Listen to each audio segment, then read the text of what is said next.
नमस्कार विद्यार्थ्यांनो, मी प्राध्यापिका रंजना गावित, विषय सहकार.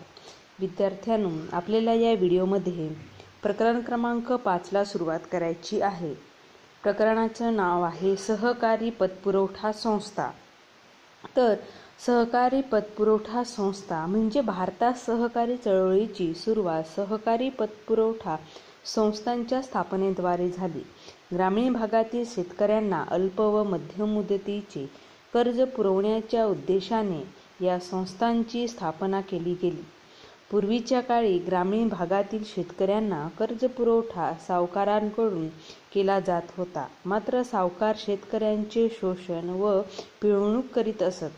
अशा पिळवणुकीतून शेतकऱ्यांची सुटका करण्यासाठी व शेती क्षेत्रातील कर्जविषयक गरज पूर्ण करण्यासाठी ब्रिटिश सरकारने सन 1904 मध्ये सहकारी पतपुरवठा संस्थांच्या स्थापनेला गती दिली. सहकारी पतपुरवठा संस्थांची स्थापना ही ग्रामीण भागातील सावकारी वर्चस्वाला एक सक्षम पर्याय म्हणून करण्यात आली. ब्रिटिश सरकारने सहकारी पतपुरवठा संस्था कायदा 1904 संमत केला.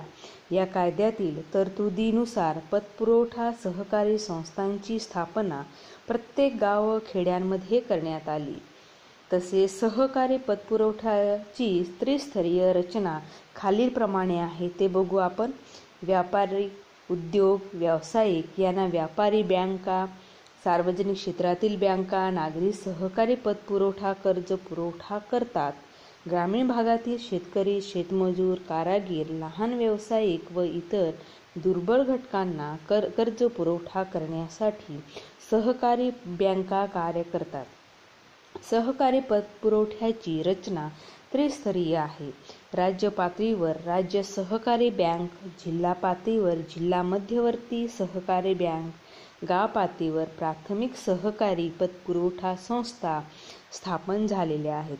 सावकारांकडून केले जाणारे आर्थिक शोषण, फसवणूक यापासून मुक्तता करण्याच्या हेतूने सहकारी पतपुरवठा संस्थांची स्थापनाही केली जाते.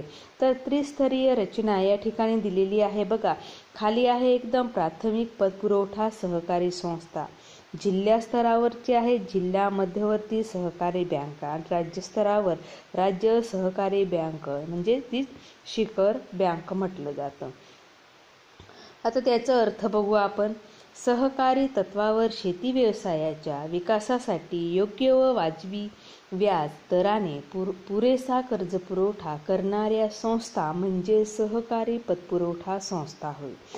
ज्या गावात किंवा खेड्यांमध्ये सहकारी पतसंस्था स्थापना केली जाते ते गाव किंवा खेड्यापुरते त्या संस्थेचे कार्यक्षेत्र मर्यादित असते. त्या गावातील शेतकरी, कारागीर, लहान व्यावसायिक इत्यादी त्या संस्थेचे सभासद असतात. सभासदांना बचतीची सवय लावतात. शेतकरी सभासदांना कमीत कमी व्याजदराने वेळेवर कर्ज पुरवठा करतात. कृषी क्षेत्राचा शेतकऱ्यांचा आर्थिक विकास घडवून त्यांचे जीवनमान उंचावण्यासाठी प्रयत्नशील असतात. सहकारी पतपुरवठा संस्था प्राथमिक पातळीवर सभासदांची गरज लक्षात घेऊन त्यानुसार कर्ज पुरवठा करतात. संस्थांचा कर्ज व्यवहार प्रत्यक्ष सभासदांशी होतो म्हणून त्यांना प्राथमिक सहकारी पतसंस्था असे म्हणतात. सहकारी पतपुरवठा संस्था ग्रामीण व शहरी भागात कार्य करतात. तर त्याची व्याख्या आहे. 1. संपत्तीचा किंवा आर्थिक स्थितीचा आधार न घेता आर्थिकदृष्ट्या दुर्बल व्यक्तीजवळील उपलब्ध तारण स्वीकारून आणि त्यांच्या सोयीस्कर अटींवर बँकिंग व्यवहार करणारी संस्था म्हणजे सहकारी पतपुरवठा संस्था होय. हेनरी वुल्फ यांनी ही मांडलेली आहे.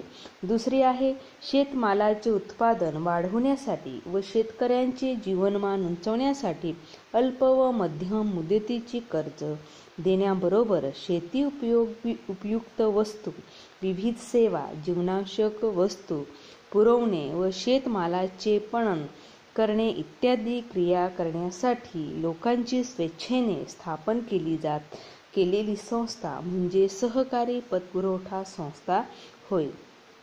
तर विद्यार्थी मित्रांनो बघा 5.3 आहे सहकारी पतपुरवठा संस्थेची वैशिष्ट्ये, तर वैशिष्ट्यामध्ये आपल्याला बघायचं आहे एक खुले व ऐच्छिक सभासदत्व, 2 आहे संस्थेचा उद्देश, संस्थेचे कार्यक्षेत्र, 4 आहे मर्यादित भांडवल, तर कृषी उत्पादन साधनाच्या खरेदीसाठी कर्जपुरवठा हे 5 आहे, 6 आहे जिल्हा मध्यवर्ती सहकारी बँकेशी संलग्न, 7वं आहे ग्रामीण पतपुरवठा रचनेत महत्त्वाचे स्थान, 8 आहे तारणावर कर्जपुरवठा, 9 आहे मर्यादित कर्जपुरवठा.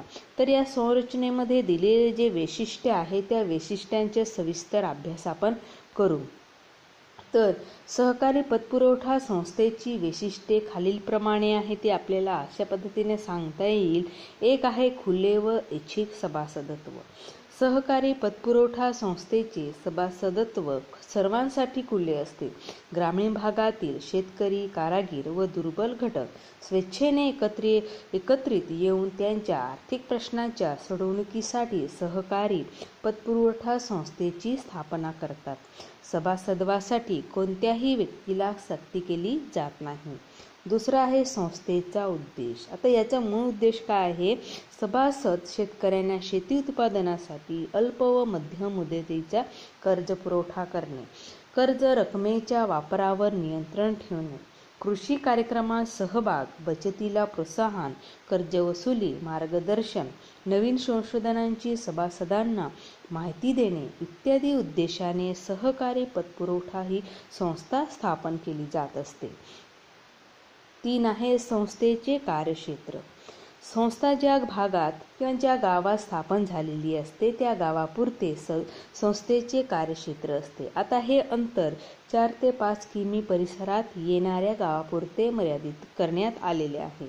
परिसरातील 3000 व्यक्तींना किंवा 500 शेतकरी कुटुंबांना संस्थेच्या सेवेचा फायदा व्हावा अशी अपेक्षा असते. तर 4 आहे मर्यादित भांडवल. सहकारी पतपुरवठा संस्थांचे सभासद हे शेतकरी, शेतमजूर, लहान कारागीर यासारखे आर्थिकदृष्ट्या दुर्बल घटक असल्यामुळे त्यांची भाग खरेदी क्षमता खूपच कमी असते.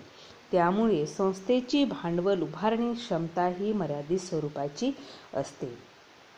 5 आहे कृषी उत्पादन साधनांच्या खरेदीसाठी कर्ज पुरवठा. त्याच्यात आपल्याला सांगता येणार शेतकरी सभासदांना बियाणे, खते, कीटकनाशके, तणनाशके इत्यादी कृषी उत्पादन साधनांच्या खरेदीसाठी या सहकारी पतपुरवठा संस्थांकडून कर्जपुरवठा हा केला जातो. तसेच 6वं आहे जिल्हा मध्यवर्ती सहकारी बँकेशी हे संलग्न असतं. प्राथमिक सहकारी पतपुरवठा संस्था ज्या जिल्ह्यांमध्ये स्थापन झालेल्या असतात त्याच जिल्ह्याच्या जिल्हा मध्यवर्ती सहकारी बँकेशी संलग्न असतात. सहकारी पतपुरवठा संस्था सभासदांना द्यावयाच्या कर्जाची योजना तयार करतात व जिल्हा मध्यवर्ती सहकारी बँकांना सादर करतात. या बँकेच्या मदतीने व मार्गदर्शनाप्रमाणे सभासदांना कर्जपुरवठा हा केला जातो. 7 सांगता येणार ग्रामीण पतपुरवठा रचनेतील महत्त्वाचे स्थान. सहकारी पतपुरवठा संस्थांचा प्रत्यक्ष संबंध शेतकरी सभासदांशी असतो. त्यामुळे राष्ट्रीय कृषी आणि ग्रामीण विकास बँकेच्या कर्ज वाटपाच्या धोरणानुसार जिल्हा मध्यवर्ती सहकारी बँकाकडे येणाऱ्या कर्जपुरवठ्याचे वाटप प्रत्यक्ष शेतकऱ्यांपर्यंत करण्यासाठी सहकारी पतपुरवठा संस्थांचे योगदान हे अत्यंत महत्त्वाचे आहे. 8 सांगता येईल आपल्याला तारणावर कर्जपुरवठा. सहकारी पतपुरवठा संस्था आपल्या सभासदांना स्थायी आणि अस्थायी स्वरूपाच्या मालमत्तेच्या तारणावर कर्ज देतात. कर्ज मंजूर करताना कर्जफेडीची हमी म्हणून 2 सभासदांना जामीन द्यावी लागते किंवा द्यावा लागतो. उत्पादन कार्यासाठी कर्ज देताना पीक तारण महत्त्वाचे हे मानले जाते. 9 आहे मर्यादित कर्जपुरवठा. तर सहकारी पतपुरवठा संस्थांकडील भांडवल मर्यादित असल्यामुळे सभासदांकडून जेवढ्या कर्ज रकमेची मागणी केली जाते तेवढ्या रकमेचा कर्ज पुरवठा या संस्था करू शकत नाही. याचाच अर्थ या संस्था सभासदांना मर्यादित प्रमाणात हे कर्ज पुरवठा करतात. तर विद्यार्थी मित्रांनो बघा, आपण या 5व्या युनिटमधील सहकारी पतपुरवठा संस्थाची ही वैशिष्ट्ये बघितले. तर या व्हिडिओमध्ये आपण इथपर्यंत थांबू. धन्यवाद.